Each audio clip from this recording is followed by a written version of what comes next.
Donc, l'énergie d'ionisation qui est donc égale à la variation d'énergie entre C plus et C sera donc égale à ça, on l'avait dit. On va calculer leur Z efficace. 6 diminué de 0,35 fois le nombre d'électrons, ça fait 3, plus 0,85 fois 2 électrons. Donc, 6 diminué de toute cette quantité va donner 3,25. Alors, pour C+, nous aurons 6 diminué de 0,35 fois les deux voisins 2s2p de l'électron, enfin les deux voisins de l'électron 2s2p, il y en avait 3. Donc, si on considère un seul électron 2s2p, ses voisins, il y en a 2. Hein? Ici, on avait trouvé 3 parce qu'il y avait 4 électrons 2s2p. Donc, si on considère un électron 2s2p du carbone neutre, il a 3 voisins. Donc, ça fait 0,35 fois 3. Ici, ça fait 0,35 fois 2. Les deux électrons,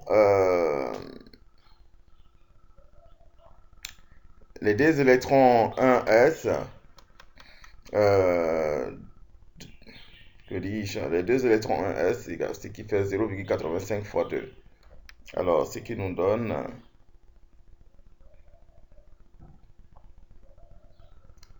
ZC plus égale à ZC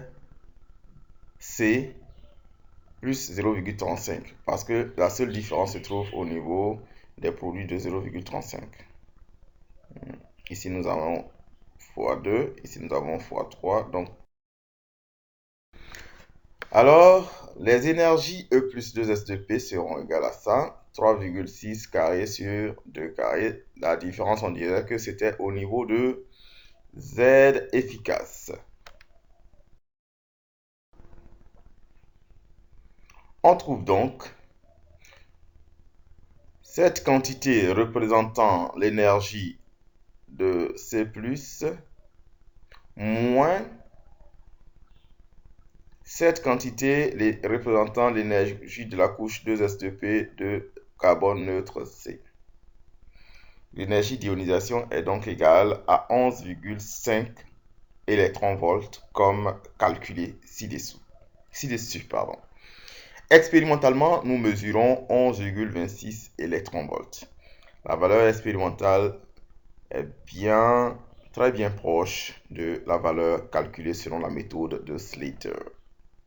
D'où l'intérêt de cette méthode.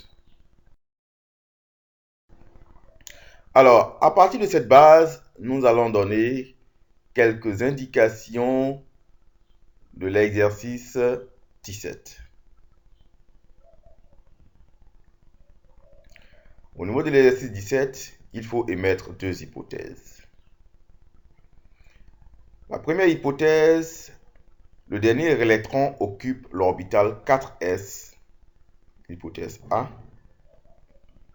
Le dernier électron occupe l'orbital 3d, hypothèse B. Comparez alors les deux énergies de ces deux hypothèses et voir l'énergie la plus faible qui sera donc l'énergie de l'état fondamental, donc la configuration appropriée.